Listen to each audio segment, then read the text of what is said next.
boa noite. Vamos à leitura bíblica de hoje, 15 de novembro de 2025, Neemias, capítulo 1, Neemias, capítulo 2. Amém? As palavras de Neemias, filho de Acalias, e sucedeu no mês de Quisleu, no ano 20º, estando eu em Suzã, a fortaleza, que veio Anani, um dos meus irmãos, ele e alguns de Judá. Perguntei-lhes pelos judeus que escaparam e que restaram do cativeiro e acerca de Jerusalém. E disseram-me os restantes que não foram levados para o cativeiro.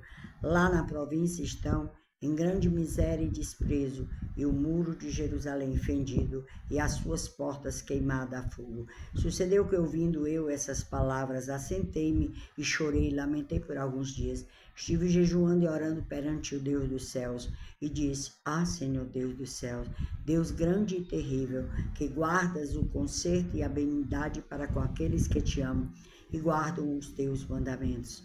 Estejam, pois, atentos aos teus ouvidos e os teus olhos abertos para ouvires a oração do teu servo, que eu hoje faço perante ti, de dia e de noite, pelos filhos de Israel, teus servos. Faço confissão pelos pecados dos filhos de Israel, que pecamos contra ti. E também eu e a casa de meu pai pecamos de todo, nos corrompemos contra ti e não guardamos os mandamentos, nem os estatutos, nem os juízos que ordenaste a Moisés teu servo. Lembra-te, pois, da palavra que ordenaste a Moisés teu servo, dizendo: Vós transgredireis e eu vos espalharei entre os povos, e vós vos convertereis a mim, guardareis os meus mandamentos, e os fareis então, ainda que os vossos rejeitados estejam no cabo do céu, de lá os ajuntarei e os trarei ao lugar que tenho escolhido, para ali fazer habitar o meu nome. Estes ainda são teus servos e o teu povo que resgataste com a tua grande força e com a tua forte mão. Senhor, estejam, pois, atento aos teus ouvidos, a oração do teu servo e a oração dos teus servos que desejam temer o teu nome. E faze prosperar hoje o teu servo e dá-lhe graça perante este homem. Então era eu, copeiro do rei. Amém? Neemias 2, o último de hoje. Amanhã teremos mais. Amém? Sucedeu, pois, no mês de Nissan, no ano 20º do rei Artaxerxes, que estava posto vinho diante dele, eu tomei o vinho e dei ao rei, porém nunca antes estivera triste diante dele.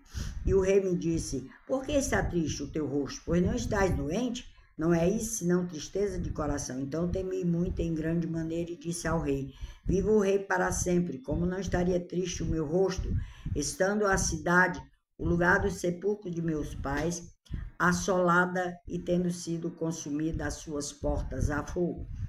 E o rei me disse: Que me pedes agora? Então orei ao Deus dos céus e disse ao rei: Se é do agrado do rei e se o teu servo é aceito em tua presença, peço que me envies ajudar a cidade do sepulcro dos meus pais, para que eu a edifique. Então o rei me disse, estando a rainha sentada junto a ele: Quanto durará a tua viagem e quando voltarás? E aprove ao rei enviar-me, apontando-lhe eu um certo tempo. Disse mais ao rei: Se ao rei parece bem, deem-se-me cartas para os governadores da além do rio, para que me deem passagem até que chegue a Judá, como também uma carta para Asaf, guarda do jardim do rei, para que me dê madeira para cobrir as portas do pasto da casa e para o muro da cidade, para a casa em que eu houver de entrar. E o rei mais deu segundo a boa mão de Deus sobre mim. Então vim aos governadores da além do rio e dei-lhes as cartas do rei. E o rei tinha enviado comigo os chefes dos exércitos e cavaleiros. O que, ouvindo Sambalate e Oronita e Tobias, o servo amonita, lhes desagradou com grande desagrado que alguém viesse a procurar o bem dos filhos de Israel. Cheguei a Jerusalém e estive ali 3 dias.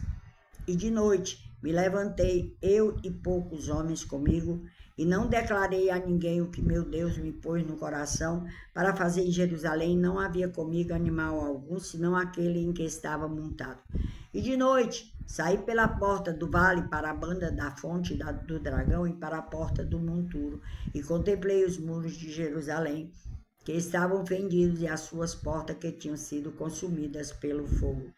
Passei à porta da fonte e ao viveiro do rei, e não havia lugar por onde pudesse passar a cavalgadura que estava debaixo de mim. Então, de noite, subi pelo ribeiro e contemplei o muro. Voltei, entrei pela porta do vale e assim voltei. E não souberam os magistrados aonde eu fui, nem o que eu fazia, porque ainda então, nem aos judeus, nem aos nobres, nem aos magistrados, nem aos mais que faziam a obra, tinha declarado coisa alguma. Então lhes disse: bem vedes vós a miséria em que estamos, que Jerusalém está assolada e que as suas portas têm sido queimadas. Vinde, pois, e reedifiquemos o muro de Jerusalém, e não estejamos mais em opróbrio. Então lhes declarei como a mão do meu Deus me fora favorável, como também as palavras do rei que ele me tinha dito. Então disseram: levantemo-nos e edifiquemos, e esforçaram as suas mãos para o bem. O que ouvindo Sambalate, o Horonita, e Tobias, o servo amonita, e Gesem, o árabe, zombaram de nós, desprezaram-nos e disseram: que eis que fazeis? Quereis rebelar-vos contra o rei? Então lhes respondi e disse: o Deus dos céus é o que nos fará prosperar, e nós, seus servos, nos levantaremos e edificaremos, mas vós não tendes parte, nem justiça, nem memória em Jerusalém. Amém? Que Deus os abençoe em nome de Jesus.